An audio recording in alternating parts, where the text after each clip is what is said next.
Bonjour et bienvenue à tous, j'espère que vous allez bien, que Dieu vous bénisse dans le précieux nom de Jésus-Christ. Mon nom est Joël Nadon, ça me fait plaisir aujourd'hui, le 17 septembre 2025, de vous partager, pour vous encourager, le résumé et puis la façon dont l'auteur Sir Robert Anderson, qui a écrit le livre intitulé The Coming Messiah, s'en est pris pour arriver à une date en utilisant les prophéties bibliques que l'on retrouve dans Daniel 9 et Néhémie chapitre 2.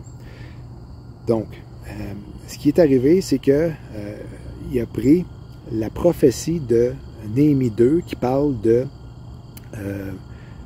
d'un décret qui a été donné au prophète à cause de la destruction du temple et que Jérusalem était en ruine. De cette période-là, de la reconstruction de Jérusalem jusqu'à l'avenue de Jésus-Christ, sa première venue. Et puis, il a fait des calculs, et puis, utilisant encore là la période de Daniel 9, qui parle de 70 semaines, okay, pour accomplir cette période-là jusqu'au millénium. Mais ce qui arrive, c'est que du début de la reconstruction de Jérusalem jusqu'à la première venue de Jésus-Christ, lui est arrivé avec 69 semaines. Et puis la date du 6 avril 32 pour l'accomplissement de la prophétie de Zacharie 9.9, que Jésus est monté sur le dos d'un âne. Et puis là, depuis ce temps-là, jusqu'à maintenant, il y a presque 2000 ans qui se sont accomplis. Et puis, lorsque l'Église de Jésus-Christ va être enlevée de sur terre, il va y avoir une période de 7 ans qui va se trouver à accomplir la dernière semaine qui se trouve à être accomplie de la prophétie de Daniel, qui se trouve être la 70e semaine de la prophétie de Daniel, qui se trouve être le temps de Jacob, qui dure une période de 7 ans, exactement comme Daniel en parle dans son livre. Donc, si l'on prend le passage qu'on va lire présentement et puis qu'on l'applique à la date, on arrive à 2032 pour le retour de Jésus sur terre pour accomplir la fête des expiations, parce que à sa première venue, il a accompli 4 fêtes qui se trouvent être dans Lévitique 23 sur 7, et puis les 3 autres fêtes vont être accomplies lors de sa deuxième venue, parce que la première fois qu'il est venu, il a accompli ces fêtes-là, les 4 premières, dans la même année. Donc, il va nécessairement faire la même chose à sa deuxième venue pour accomplir les 3 dernières fêtes qui se trouvent à être, en passant, la fête des trompettes, la fête des tabernacles et la fête la fête des trompettes, la fête des expiations et la fête des tabernacles. Mais, avant d'aller plus loin, je vais juste lire le passage de Osée 6, versets 1 et 2, qui nous dit « Venez, retournons à l'Éternel, car il a déchiré, mais il nous guérira. Il a frappé, mais il bandera nos plaies. Il nous rendra la vie dans 2 jours. Le 3e jour, il nous relèvera et nous vivrons devant lui. » Donc, si l'on se fie à l'apôtre Pierre, inspiré du Saint-Esprit lorsqu'il a écrit son épître concernant une journée, parce que il disait dans son épître que une journée, selon le Seigneur, valait 1000 ans. Et 1000 ans pour le Seigneur était comme une journée. Donc, un jour équivaut à 1000 ans, 1000 ans équivaut à un jour selon le Seigneur. Et puis si on l'applique dans ce passage-là qu'on vient de lire de Osée, eh bien, ça nous dit que il va rendre la vie dans 2 jours. Ça, c'est en parlant que depuis sa venue, la première fois, 2000 ans plus tard, parce qu'on ajoute 2 jours comme 2000 ans, on arrive à la période qu'on est présentement, à la fin, presque l'accomplissement de 2000 ans. Et puis, c'est ça qu'on essaie de trouver avec les prophéties bibliques. Et puis, il n'y a rien de mal à trouver une date. C'est des calculs qui sont très sains à faire. Puis, ça nous encourage parce qu'on prend la parole de Dieu puis on l'applique dans notre vie présente et dans le temps présent qu'on est. Il n'y a rien à se reprocher. Et puis les gens qui vous disent que c'est mal de faire ça, ben vous les laissez faire, parce que c'est très sain, moi je trouve, d'essayer de trouver quand est-ce qu'il va revenir, parce que c'est encourageant, parce qu'on surveille encore plus ce qui se passe par rapport aux prophéties bibliques et sa deuxième venue. Et puis, mais si quelqu'un dit par contre, bon, il donne une date, et puis qui dit que ça va se produire cette date-là, parce que le Seigneur me l'a dit, ou qui dit ainsi parle le Seigneur, l'Église va être enlevée à telle date, et puis que ça n'arrive pas, ben c'est un faux prophète. Et puis ça, c'est pas bon à faire, c'est sûr. Donc, je disais que si on prend la date du 6 avril 32, que Sir Robert Anderson a trouvé avec ses calculs, et puis qu'on ajoute 2000 ans à ça, on arrive à 2032. Et puis, dans le passage, ça dit que le troisième jour, comme quand il est ressuscité, le troisième jour, il nous relèvera et nous vivrons devant lui. Donc, le troisième millénaire va être la période de 1000 ans, que Jésus va revenir sur terre pour régner pour 1000 ans. Et puis, ben c'est ça, les Juifs, ça dit dans ce passage-là, vont être dans sa présence, et puis ils vont être devant lui, et puis ils vont être avec lui pour une période de 1000 ans, puis il n'y aura pas d'influence de Satan à ce moment-là. C'est Jésus-Christ qui va régner sur terre pour 1000 ans. C'est sûr qu'après les 1000 ans, il va être relâché pour un certain temps, pour un court temps, ça dit, et puis ensuite de ça, il va avoir les nouveaux cieux, nouvelles terres. Et puis en passant, Matthieu 24, 36, qui parle de personne ne connaît ni l'heure ni le jour, ça fait référence justement aux nouveaux cieux, nouvelles terres. Et puis il y a des gens qui prennent ce verset-là hors contexte, et puis ils lisent pas la suite non plus, là. Puis ils vont dire, ah, mais personne ne connaît l'heure ni le jour, mais ça fait référence aux nouveaux cieux et nouvelles terres. Et puis justement, si on continue le passage dans Matthieu 24 au verset 36, ça parle de que Dieu va revenir comme dans le temps de Noé. Les gens ne se doutaient pas quand est-ce qu'il allait revenir, mais ces gens-là n'étaient pas sauvés.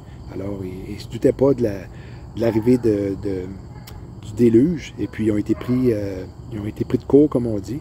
Mais Noé, lui, le savait quand, nécessairement. En tout cas, s'ils n'avaient pas la date précise, il s'est fait dire qu'il fallait qu'il rentre dans l'arche avec les animaux en paire de deux.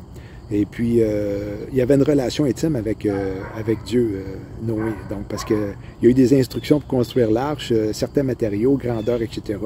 Et puis, il s'est fait dire de monter dans l'arche 16 jours avant le déluge. Donc, est-ce que Noé savait exactement le jour du déluge qui était pour arriver à cette journée-là? Ça se pourrait fort bien à cause que Dieu avait parlé tellement précisément à Noé pour la construction de l'arche et de la venue du déluge que c'est fort possible qu'il le savait. Et puis on a même Élie qui était au courant de la journée exacte qui était pour monter au ciel. Même ses étudiants prophètes, ses étudiants savaient la date qu'Élie était pour monter au ciel. Ça dit à la fin comme dans un tourbillon qui est monté. Tourbillon, si on regarde dans le mot original, sa signification peut être interprétée comme une tempête. C'est sûr qu'il était monté dans des chars de feu, lorsque le feu était présent dans les cieux, comme peut-être lorsque les missiles vont être envoyés sur les États-Unis. Puis nous, on va monter juste avant que les missiles atteignent la Terre, parce qu'il va revenir comme dans le temps de Lot. Lot a été enlevé de Sodome, et puis la même journée, il a été enlevé, et puis la même journée, Sodome a été détruit. Donc, quand Jésus dit qu'il va revenir comme au temps de Lot, eh bien, ça veut dire que l'Église va être enlevée, et puis la même journée, la destruction des États-Unis va arriver. Donc, on continue, parce que qu'est-ce qui est très spécial aussi, c'est que cette période ici, c'est que si l'on additionne la fête des trompettes, de la fête des trompettes de cette année jusqu'à celle de 2032, à la fête des expiations, oui, fête des trompettes de cette année à la fête des expiations en 2032, on a une période exacte de 2550 jours, ce qui a été donné dans le livre de Daniel, justement encore, au chapitre 12. Et puis ça ne se répétera pas avant très longtemps. J'ai pas eu le temps de regarder ça parce que ça prend beaucoup de temps à faire, là, de calculer toutes les dates de chaque année dans cette période-là. Mais si l'on se fie à d'autres étudiants de la parole qui l'ont faite, pour vérifier, voir si c'était pour arriver prochainement. Eh bien, ça n'arrivera pas, cette période de 2550 jours-là, comme cette année, avant longtemps. Donc, qu'est-ce qui est spécial, justement, comme j'avais mentionné, c'est que la première venue de Jésus-Christ, à sa première venue, il a accompli les 4 premières fêtes de Lévitique 23, la même année, qui se trouve être la fête de la Pâque, lorsqu'il est mort à la croix, la fête des pains sans levain, lorsqu'il a été dans le tombeau, sans péché, la fête des prémices, lorsqu'il est ressuscité des morts, et puis la fête de la Pentecôte, lorsque le Saint-Esprit est descendu sur les disciples. Les 4 premières fêtes ont été accomplies sur les 7, la même année. Donc, à sa deuxième venue, nécessairement, les 3 dernières fêtes vont être accomplies la même année. Et c'est à la fête des expiations qu'il va revenir. Puis ça va se trouver être la 6000e année lorsqu'il va revenir. Et puis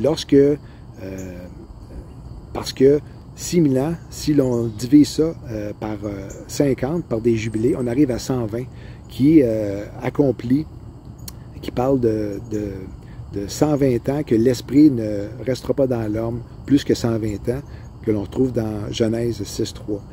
Et puis quand ça se trouve être un jubilé, parce que la 6000e année va nécessairement être un jubilé, bien, c'est la fête des trompettes et la fête des expiations qui s'accomplissent en même temps.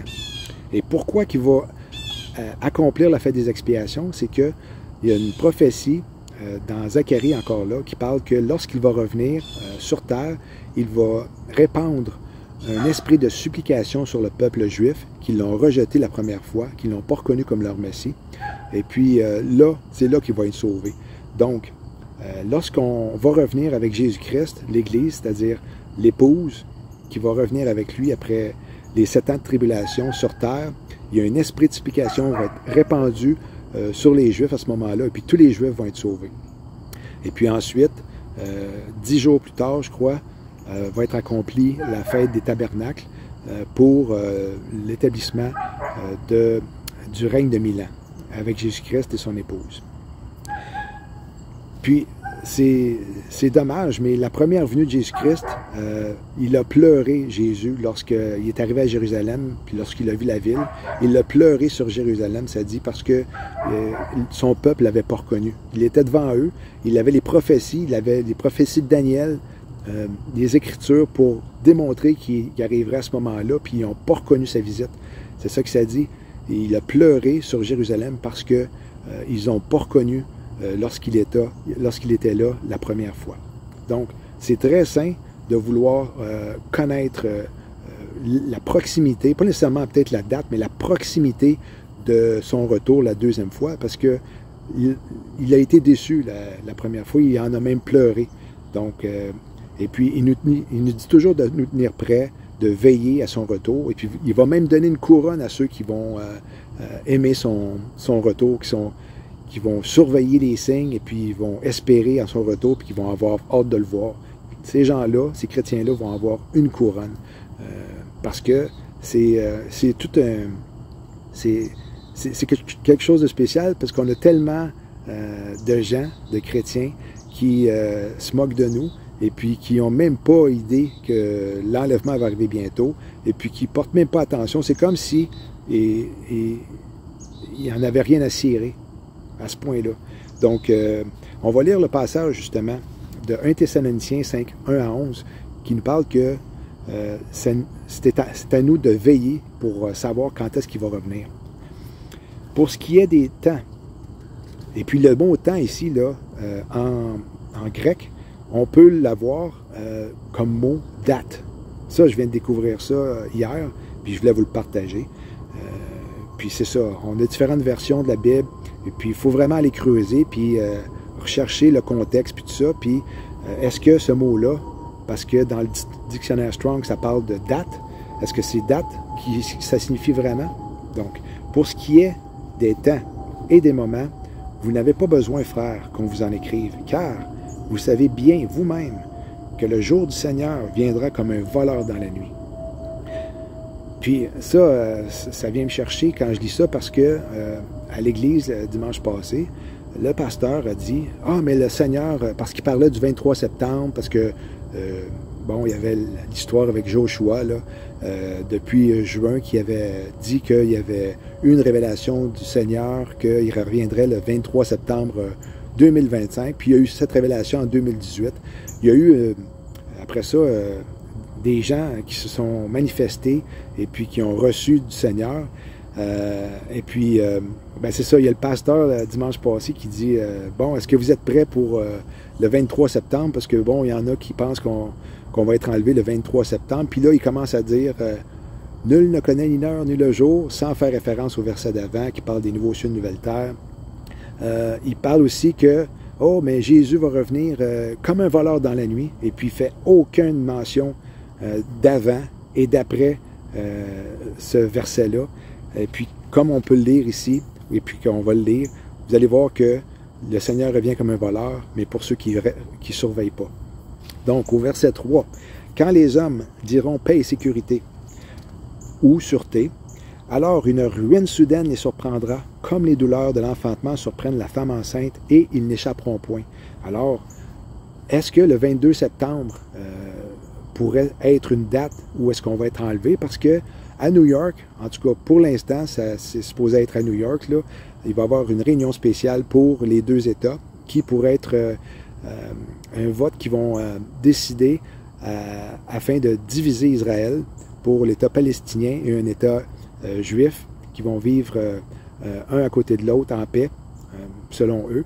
Mais ça va être vraiment une chose que le Seigneur ne voudra pas. Et puis c'est là peut-être que l'enlèvement pourrait survenir parce que ça parle d'une ruine soudaine. Et puis la ruine soudaine pourrait être justement l'enlèvement de l'Église. Imaginez l'enlèvement de l'Église. Ceux qui vont être enlevés en un instant, en un clin d'œil, être enlevés sur des nuées pour aller rencontrer le Seigneur et peut-être même expérimenter la destruction des États-Unis à ce moment-là. Et donc, et puis ça parle un peu plus loin dans le verset que c'est comme les douleurs de l'enfantement. Et puis, ils échapperont point à cette ruine subite-là. Parce que s'ils sont à New York et puis qu'ils disent paix et sécurité, comme le verset le mentionne, une ruine subite arrive. Donc, est-ce que, quand ils vont le dire, à ce moment-là, l'enlèvement va arriver, et pas longtemps après, la destruction des États-Unis va survenir? Ben, moi, je dis que le 22 septembre, je vais avoir les yeux fixés sur ce qui va se passer à ce moment-là, si je ne travaille pas.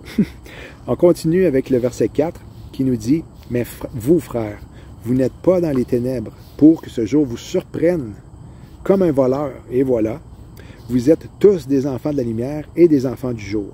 Nous ne sommes point de la nuit ni des ténèbres. Nous ne dormons donc point comme les autres, mais veillons et soyons sobres. » C'est ce que Paul nous exhorte à faire, de veiller et d'être sobre, d'être alerte.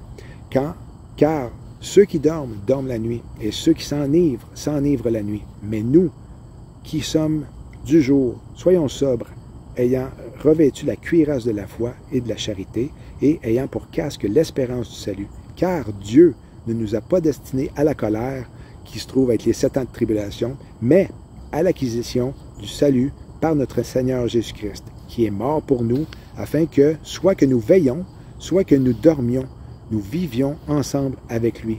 Rappelez-vous du passage qu'on a lu dans Osée pour vivre dans sa présence. Et puis, ça le dit bien dans le passage que c'est pas des non-sauvés à qui il s'adresse, c'est à des chrétiens. Donc, il va y avoir des chrétiens qui vont veiller, puis il y en a d'autres qui vont dormir. Il n'y aura aucune idée qui va revenir, puis à ce moment-là, pour eux, le Seigneur va revenir comme un voleur dans la nuit. Et puis, quand je pense justement aux 120 disciples, juste avant la Pentecôte, quand Jésus, avant qu'il fasse son ascension pour accomplir la fête de Shavuot, et puis il leur a dit de ne pas quitter à ce moment-là, parce qu'il était pour faire descendre l'Esprit sur eux. Bien, les disciples ont attendu 50 jours, puis la 50e journée, c'est arrivé. Encore, c'est des chiffres qui sont révélateurs. 50e, qui veut dire Pentecôte. Donc, l'Esprit est arrivé en eux, et puis l'Esprit, qu'est-ce que ça dit? Ça dit que l'Esprit va nous révéler toutes choses. Et puis, qu'est-ce que Amos nous dit? Amos 3, ça nous dit au verset 7, « Car le Seigneur, l'Éternel, ne fait rien sans avoir révélé son secret à ses serviteurs les prophètes. » Mais dans la version Semeur, le mot secret est amené différemment. Donc, version Sommaire, Amos 3.7, « Ainsi le Seigneur l'Éternel n'accomplit rien sans avoir d'abord révélé ses plans à ses serviteurs, les prophètes. » Est-ce que le Seigneur révèle ces choses à des gens qui sont obéissants, qui veulent le servir, parce qu'il révèle ses plans à ses serviteurs? En contraste à des chrétiens qui vivent une vie mondaine et puis qui ne se soucient pas d'être obéissants envers le Seigneur et sa parole, ben c'est peut-être ce que le verset nous dit ici. Donc, ensuite de ça, je vais lire Daniel 9, parce que ça parle justement des 70 semaines, et puis vous allez peut-être comprendre un petit peu plus. C'est pas évident d'expliquer tout ça par rapport aux semaines et puis de la prophétie des 70 semaines, parce que pour un nouveau chrétien, une personne qui vient de devenir un enfant de Dieu, de tout connaître les passages que je suis en train de dire, j'avoue que c'est pas évident. Mais demandez à l'Esprit de vous aider, faites rejouer la vidéo. Et puis même, si vous avez des questions, vous pouvez toujours me les demander dans les commentaires sous la vidéo. Et puis en passant aussi, je vais laisser des liens qui vont être utiles, que vous allez pouvoir vous servir à bon gré pour comprendre un peu plus aussi et suivre ce que je suis en train de dire. Donc, Daniel 9, versets 20 à 24.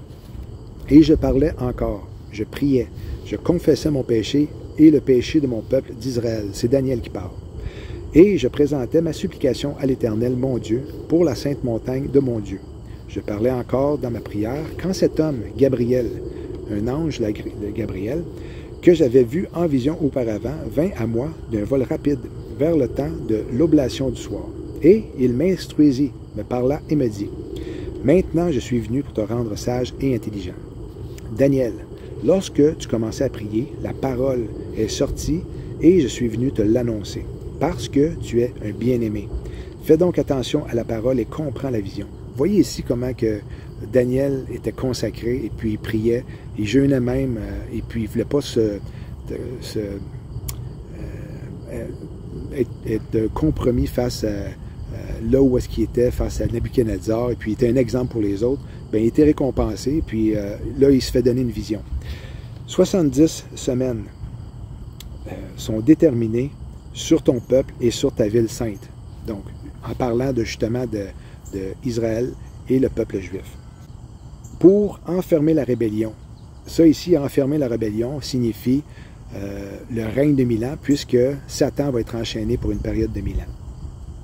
Pour sceller les péchés, pour expier l'iniquité, pour amener la justice éternelle, pour sceller la vision et le prophète, et pour oindre le Saint des Saints. Daniel 9, 25, chapitre 9. Sache-le donc et comprends, depuis l'émission de la parole ordonnant de retourner et de rebâtir Jérusalem jusqu'au Christ, le conducteur, il y a 7 semaines et 62 semaines, les places et les fossés seront rétablis, mais en un temps fâcheux. Donc, comme je l'ai expliqué auparavant, au début de la vidéo, c'est que Néhémie s'est fait donner un ordre par le roi qui pouvait aller reconstruire la ville de Jérusalem. Et puis, ça nous dit ici, depuis ce temps-là, il va y avoir 7 semaines et 62 semaines pour une période de 69 semaines qui équivaut à 483 ans, qui, en fin de compte, est 490 ans pour les 70 semaines, moins une période de 7 ans qui nous amène à 483 ans. Et puis, c'est là où est-ce que le Seigneur est venu et est arrivé à cette période-là de 483 ans. Donc, là, on va lire le passage de Néhémie qui nous parle de sa conversation avec le roi qui lui a permis d'aller rebâtir la ville de Jérusalem. Donc, Néhémie, chapitre 2, versets 1 à 6. Au mois de Nissan, la 20e année du roi Artaxerxès. Je ne sais pas si je l'ai dit correct, mais vous pouvez le lire, puis vous pouvez prononcer comme vous voulez. Comme le vin était devant lui, je pris le vin et je l'offris au roi. Jamais je n'avais paru triste, oui, en sa présence. Le roi me dit, « Pourquoi as-tu mauvais visage? Tu n'es pourtant pas malade. Ce ne peut être qu'un chagrin de cœur. » Je fus saisi d'une grande crainte, et je répondis au roi, « que le roi vive éternellement. Comment n'aurais-je pas mauvais visage lorsque la ville où sont les sépulcres de mes pères est détruite et que ses portes sont consumées par le feu? Et le roi me dit, que demandes-tu? Je priai le Dieu des cieux, et je répondis au roi, si le roi le trouve bon, et si ton serviteur lui est agréable, envoie-moi en Juda vers la ville des sépulcres de mes pères pour que je la rebâtisse. Le roi, auprès duquel la reine était assise, me dit alors, combien ton voyage durera-t-il et quand seras-tu de retour? Il plut au roi de me laisser partir et je lui fixai un temps. Donc, c'est là où est-ce que, au début du passage, on retrouve le mois de Nissan. Et puis, on voit aussi que c'est la 20e année du règne de ce roi-là, que je n'ose pas prononcer le nom encore. J'ai même demandé à ma conjointe hier de m'aider à le prononcer, ou comment elle le prononçait, puis je m'en souviens pas, mais c'est pas grave. C'est une petite parenthèse comme ça. Donc, si l'on fait des recherches dans Wikipédia, on peut voir que ce roi-là a eu un règne entre les années 465 avant Jésus-Christ à 424 avant Jésus-Christ. Donc, 20 ans après le début de son règne, on arrive, parce que les chiffres, les années décroissent, en s'en allant vers l'an 0, on arrive à la 20e année en 445 avant Jésus-Christ. Oui, si l'on additionne les 69 semaines fois 360 jours, parce que les jours prophétiques dans le livre d'Apocalypse, et pour faire référence aux semaines, sont de 360 jours.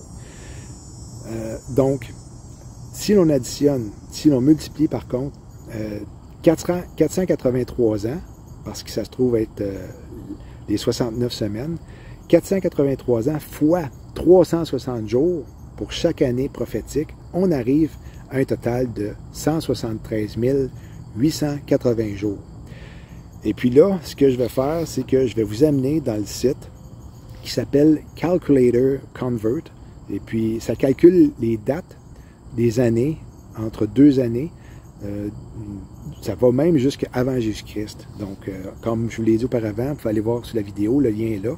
Et puis, donc, je vais y aller étape par étape, puis on va regarder ça ensemble. Si l'on prend justement le 445 avant Jésus-Christ pour la 20e année du roi en question. Donc, si vous descendez sur la page, vous allez obtenir un lien que vous pouvez cliquer qui s'appelle « Différence entre deux dates » et « Calculateur avant et après Jésus-Christ ». Bon, après ça, assurez-vous par la suite que la date de début est pour avant Jésus-Christ et celle de la fin pour après Jésus-Christ. Une fois que cela est fait, vous entrez comme date de fin le 6 avril 32, comme j'ai parlé, que l'on retrouve dans le livre de Sir Robert Anderson. Et puis, vous insérez ensuite le 16 mars 445 avant Jésus-Christ comme date de début. Et si vous cliquez sur « Calculer », vous allez obtenir 173 880 jours, qui sont les 483 ans de la prophétie de Daniel, chapitre 9, verset 5. Et ce qui est intéressant, c'est que dans Luc, l'évangile de Luc, chapitre 3, verset 1, on nous dit que la 15e année du règne de Tibère César. Donc, qu'est-ce qui est important, c'est que Jésus a commencé son ministère la 15e année du règne de Tibère. Et puis, le Tibère était un empereur romain qui a régné et puis a commencé son règne en l'an 14, si l'on se fie à Wikipédia. Et puis, donc, le ministère de Jésus aurait débuté en l'an 29, parce que si la 15e année du règne de Tibère nous amène à l'an 29. Et selon Sir Robert Anderson, l'auteur du livre, lui, il croyait que Jésus avait célébré ou avait été présent lors de 4 Pâques, 4 fêtes de Pâques durant son ministère. Une en l'an 29, en l'an 30, en l'an 31 et sa dernière en 32, lorsqu'il est revenu, lorsqu'il a accompli justement la prophétie de Zacharie 9.9 qu'il est monté sur le dos d'un âne. Donc, c'est ça qui en est. J'avais aussi, bon, je regardais un petit peu ceux qui avaient parlé de peut-être un possible enlèvement en septembre, à l'entour de la fête des trompettes. Et puis, j'avais vu une dame d'un certain âge qui avait fait une vidéo. Et puis, quand j'ai commencé à la visionner, elle disait que c'était sa première vidéo.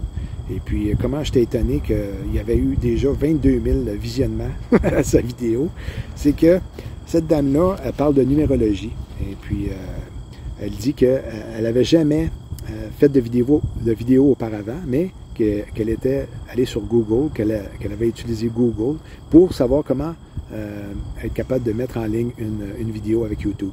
C'est ce qu'elle a fait. La dame, c'était vraiment plaisant de l'écouter, parce que bon, quand même, il y avait beaucoup d'années d'expérience de vie à travers elle, là. Et puis, elle était sauvée. Et puis, elle a apporté des chiffres quand même intéressants par rapport à, justement, l'année hébraïque qui est de cette année de 5785. C'est l'an 5785. Et puis, ce qu'elle disait, c'est que le 5 représentait la grâce, le 7, la finalité, et 8, la résurrection, et ce qui est vrai. Donc, si l'on prenait l'année en tant que telle, on avait le début de l'année commençait par la grâce et finissait par la grâce. Et puis, entre les deux, il y avait la finalité, la résurrection. Ensuite de ça, si jamais on est enlevé cette année, moi, je crois que ça va être le 22 ou le 23, là, c'est mon estimation. Ça va devenir pour le peuple juif, le calendrier hébraïque, ça va devenir l'année 5786. Et puis, ce qui est spécial, c'est que ces chiffres-là, quand on les additionne, on arrive à 26. Et puis, le nombre 26 correspond à la valeur numérique du tétragramme en hébreu selon le principe de la gématrie. La somme des valeurs de chaque lettre hébraïque du nom divin donne 26. Yahweh. Le Y, Yod, égale 10. Le H égale 5. Le W égale 6. Et le H égale 5 pour un total de 26. Et puis, elle aussi, encore là, elle a mentionné que 26, le numéro 26, égalait 2 fois 13. Donc, puis elle mentionnait que, bon, le 2 représentait les deux témoins de l'Apocalypse et le 13 pour la rébellion, le chiffre de la rébellion. Qu'est-ce qui parle beaucoup aussi, c'est que Israël en est à sa 77e année depuis sa renaissance en 1948. Et puis, si on prend les Shemitah, qui est une période de 7 ans, et puis qu'on divise 77 par une période de Shemitah, on arrive à 11 pour 77, 11 Shemitah, et puis 11 équivaut à un chiffre qui correspond au chaos. Et puis, ensuite de ça, s'il revient en 2032, ce serait le 12e Shemitah, parce que ça ferait 84 ans qu'Israël sera en existence, qui est justement la période d'un temps de génération actuel, 84 ans et demi, ou à peu près. Donc, Israël aurait 84 ans en 2032, et puis 2032 serait le 12e Shemitah, qui se trouve être la 12e, je ne me rappelle plus de ce que ça veut dire, mais c'est la gouvernance parfaite, là, je pense. En tout cas, je vais vous l'afficher là, ici. Donc, si vous avez écouté ça et puis vous n'êtes pas encore sauvé et que vous voulez devenir un enfant de Dieu, il n'y a rien de plus simple. C'est simple comme bonjour, c'est simple comme pas plus compliqué qu'un enfant pourrait le comprendre. Tout ce que vous avez à faire, c'est de mettre votre foi en Jésus. Pour qu'est-ce qu'il a fait pour vous à la croix? C'est de mettre votre confiance en lui. C'est pas de faire des choses pour accomplir notre salut. C'est pas de faire des choses pour être juste aux yeux de Dieu. C'est Jésus est juste, il est parfait. Et puis quand on l'accepte comme notre Seigneur et Sauveur, on reçoit le Saint-Esprit en nous. Et puis Jésus vit en nous par son Esprit. Et puis aux yeux de Dieu, on est parfait parce que Jésus vit en nous. On n'a pas rien d'autre à faire. C'est sûr que si l'on veut plaire à Dieu, on obéit à sa parole, on a une relation avec lui, puis nécessairement, c'est ça qui devrait se produire lorsqu'on est sauvé, lorsqu'on devient un enfant de Dieu, parce que on veut apprendre à le connaître, c'est lui qui nous a créés, puis il va revenir, il règne sur toute chose, puis il est tout-puissant, et puis il nous a laissé une lettre à nous pour que justement on apprenne à le connaître, et puis qu'on entende sa voix en lisant sa parole, en la lisant à haute voix comme on le fait ici. Je vais terminer avec un passage dans Jean. Excusez, mes feuilles sont tombées. Donc, me voici de retour. Je vais lire un passage dans Jean qui nous dit que tout le monde peut devenir un enfant de Dieu lorsqu'ils mettent leur foi en lui. Donc, si on lit le passage dans Jean, chapitre 1, versets 1 à 4 et 12, versets 12 et 13, on peut lire. « Au commencement était la parole, et la parole était avec Dieu. Et la parole était Dieu. Elle était au commencement avec Dieu. Toutes choses ont été créées par elle, et rien de ce qui a été fait n'a été fait sans elle. En elle était la vie, et la vie était la lumière des hommes. Mais à tous ceux qui l'ont reçue, à ceux qui croient en son nom, elle a donné le pouvoir de devenir enfants de Dieu, lesquels sont nés, non du sang, ni de la volonté de la chair, ni de la volonté de l'homme, mais de Dieu. » Donc, j'espère que ça vous a plu. Si vous avez fait la demande à Dieu de devenir son enfant, je serais bien heureux de l'apprendre si vous pouviez me le dire dans les commentaires en bas de la vidéo. Et puis, c'est sûr que, comme je l'ai mentionné dans les vidéos précédemment, j'attends la prophétie de Daniel 8.4 qui, selon moi, concerne l'Iran et les États-Unis. Et puis, si jamais ça l'arrive dans les prochains jours, pour moi, ça va être la confirmation que Jésus revient d'ici la fête des trompettes. Donc, sur ce, je vous dis que Dieu vous bénisse, puis qui vous environne de sa paix, que vous soyez en paix, parce que son esprit vient en vous. Et puis, ne soyez pas troublés parce qu'il nous prépare une place présentement pour qu'on puisse le rejoindre très bientôt et puis qu'on puisse vivre avec lui pour l'éternité. Amen. Shalom.